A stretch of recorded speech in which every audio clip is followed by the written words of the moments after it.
बेचारा से निकला, ब्रूटस क्या तुम भी यार? तो अब यार अब प्यार करे से कोई फायदा हवा?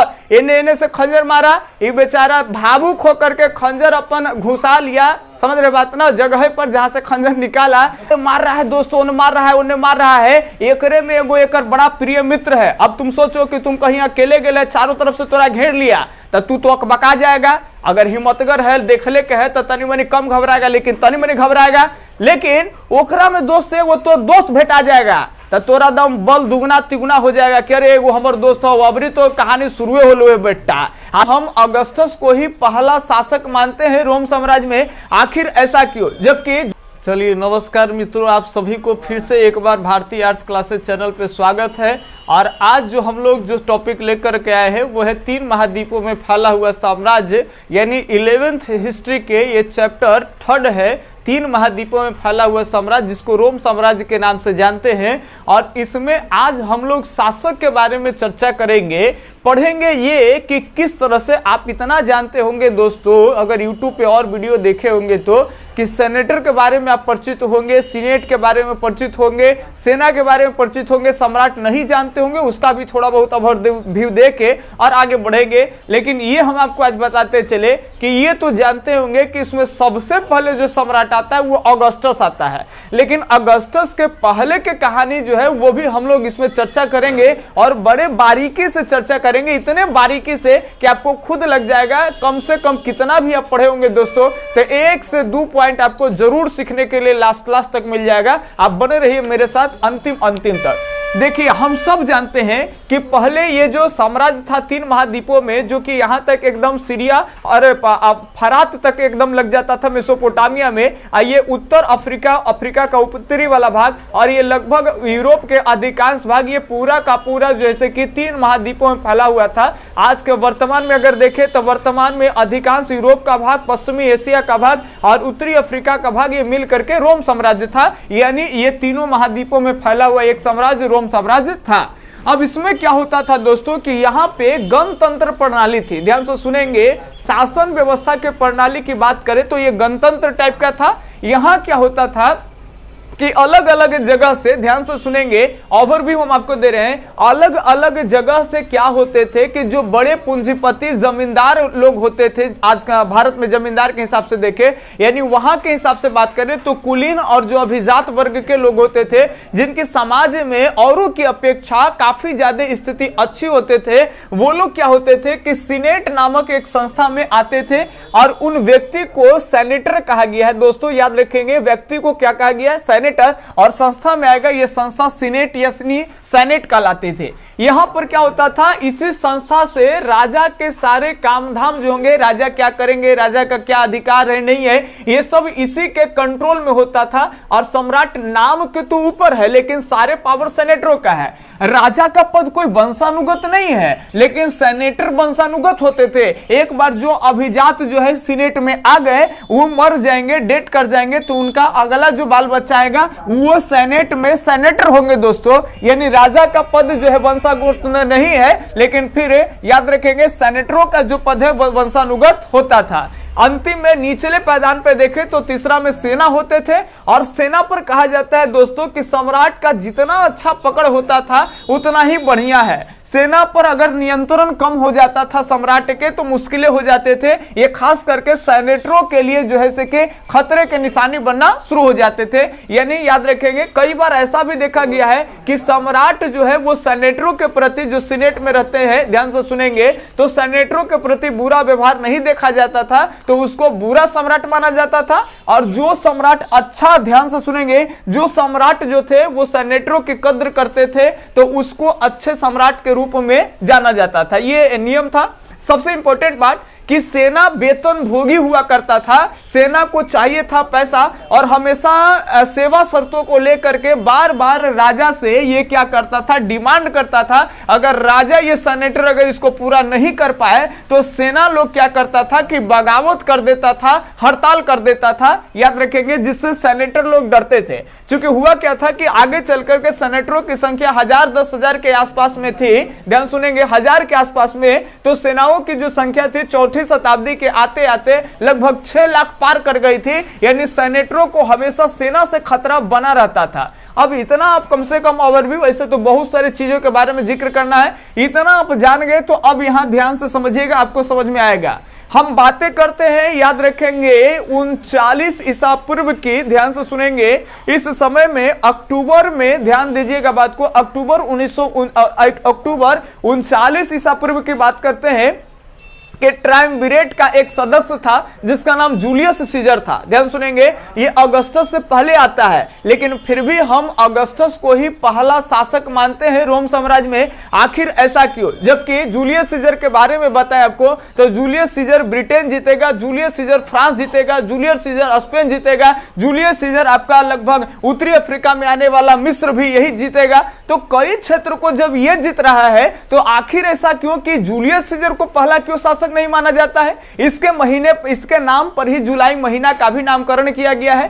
तो अगस्टस को हम लोग पहले शासक के रूप में क्यों देखते हैं, आज हम लोग इस वीडियो में पूरा लास्ट होते होते सीख जाएंगे। तो ध्यान सुनेंगे, ये क्या था ना कि 3 सेना नायक होते थे जिसको ट्रायम्विरेट कहा गया था। ध्यान से सुनेंगे, और इसी 3 सेना नायक में से एक सेना नायक थे जिसका नाम जूलियस सीजर था। और याद रखेंगे, यानी जूलियस सीजर क्या हुआ तो ट्रायम्विरेट का एक सदस्य हुआ। अब याद रखेंगे, यहां इटली के रोम में जो थे, यहां सेनेटर लोग, सीनेट से यह फैसला हो गया कि याद रखेंगे एक सेनानायक जूलियस सीजर को, याद रखेंगे, फ्रांस में भेजा जाए, जो कि इटली के पश्चिम साइड में, आप वर्ल्ड मैप पे देखोगे तो आपको भैया फ्रांस मिल जाएगा।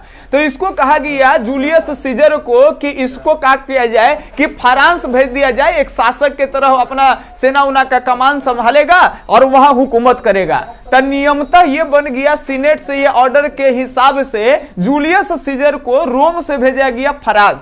ये बेचारा फ्रांस में गया और फ्रांस में जाकर के अपना हुकूमत वगैरह शुरू कर दिया। और जब फ्रांस में अपना हुकूमत शुरू कर दिया तो ये लिया, धीरे धीरे सेना के काफिला एकदम बढ़ा।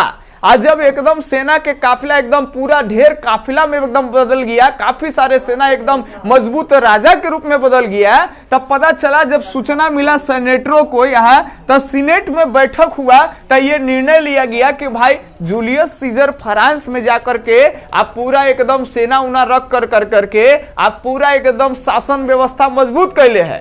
तो जब इसका पावर बढ़ जाएगा तो इस सीनेटरों को तो समझ में नहीं करेगा।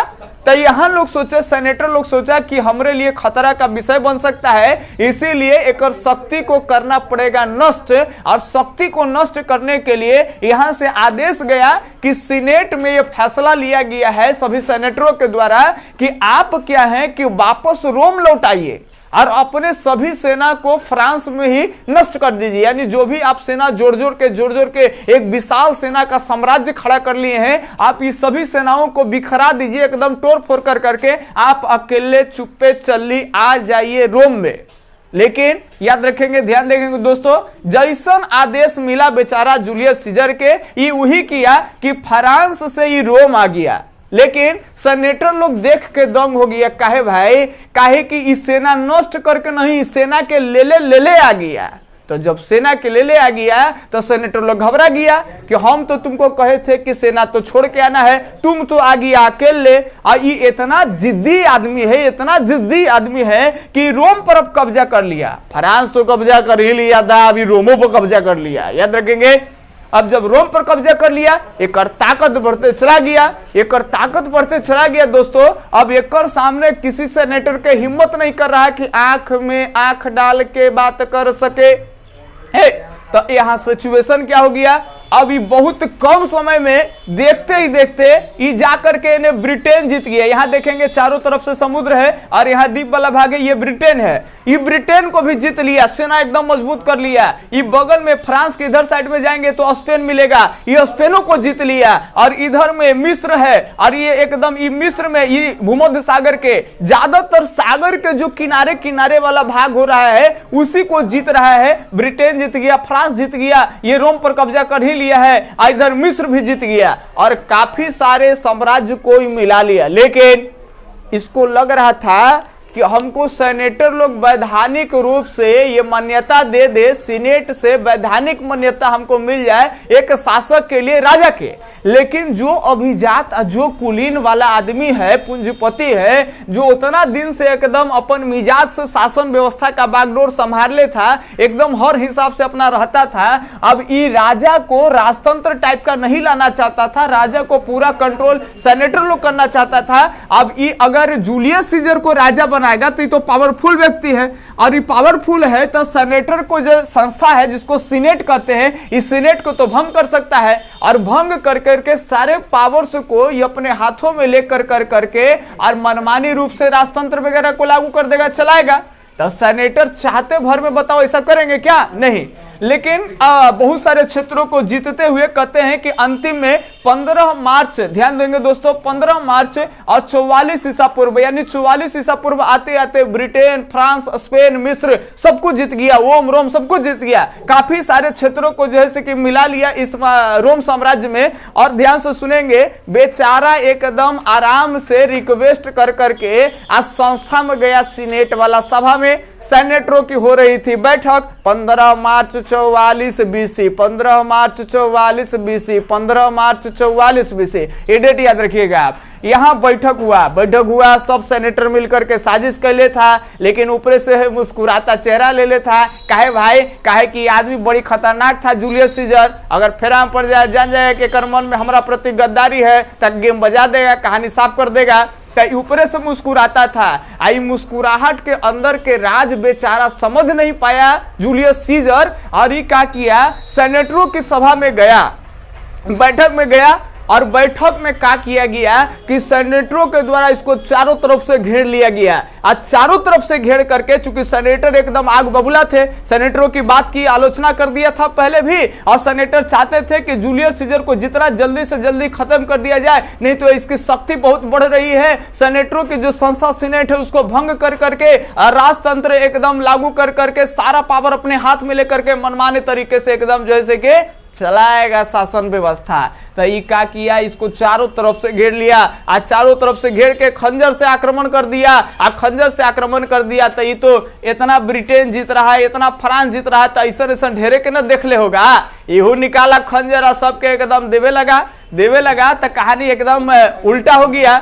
लेकिन उन्हें मार रहा है दोस्तों, उन्हें मार रहा है। एकरे में एगो एकर बड़ा प्रिय मित्र है। अब तुम सोचो कि तुम कहीं अकेले गए, चारों तरफ से तोरा घेर लिया, तो तू तो अकबका जाएगा। अगर हिम्मतगर है, देखले के है, तो तनी मनी कम घबराएगा, लेकिन तनी मनी घबराएगा। लेकिन ओकरा में दोस्त से वो तो दोस्त भेटा जाएगा, तो तोरा दम बल दुगना तिगुना हो जाएगा कि अरे एगो हमर दोस्त हो। अबरी तो कहानी शुरुए होलो बेटा, आधर के एकदम रगड़े लगेगा। एकरा में एगो एकर दोस्त था, एकर नाम याद रखिएगा, एकर नाम है ब्रूटस। ध्यान सुनेंगे, ब्रूटस जूलियस सीजर का मित्र है। अब ब्रूटस को देखा तो जूलियस सीजर के एकदम सीना में एकदम प्राण आ गया, फेफड़ा में प्राण आ गया, ये एकदम जो है कि फरफरा गया, आधर के सबके दिया देवे लगा। तब का हुआ भाई, इन्हें मारे में दूसरा के व्यस्त है। आ तब एकरे मित्र ब्रूटस एगो खंजरवा के भोंक दिया जूलियस सीजरवे के ऊपर में।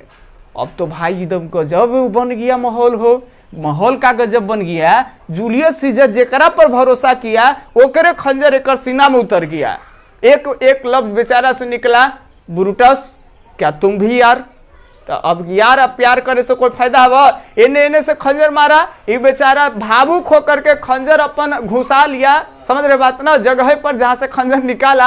आ तब ले चारों तरफ से जो है कि एकदम खंजर से भोग के आ जूलियस सीजर के इस सेनेटर वाला जो सभा था सीनेट, वहां कर दिया हत्या। लेकिन ध्यान से देखेंगे दोस्तों, जब जूलियस सीजर की हत्या हो गई, आ एकर कोनो औलाद नहीं था, इतना क्षेत्र जीता था, ब्रिटेन, फ्रांस, स्पेन, मिस्र सब क्षेत्र जीतले हैं, काफी सारा सेना के एकदम तैयार कैले है काफिला, लेकिन एकर कौनो औलाद नहीं था। लेकिन एकरा से पहले औलाद नहीं होने के कारण याद रखेंगे, एक लड़का को गोद लिया था और उसी का नाम था ऑक्टेवियन। ध्यान से सुनेंगे, उसी का नाम ऑक्टेवियन था और वो गोद लिया हुआ पुत्र था। तो गोद लिए हुए पुत्र को दत्तक पुत्र कहते हैं। इतिहास के भाषा में याद रखेंगे, दत्तक पुत्र मतलब समझिएगा कि अपना औलाद नहीं है, ये गोद लिया हुआ औलाद है। तो ये याद रखेंगे, ऑक्टेवियन जो था वो जूलियस सीजर का, ध्यान देंगे, दत्तक पुत्र था। तो इसके गुजर जाने के बाद सेना उना के कमाल जो है कि एकदम ऑक्टेवियन संभाला। अब वही आगे चल करके देखिए ये 44 में इसकी मृत्यु होती है और 44 से ऑक्टेवियन जो है कि संभालते रहता है शासन को, और वो इसके तरह थोड़ा सा ज्यादा खतरनाक नहीं था, समझ रहे बात ना।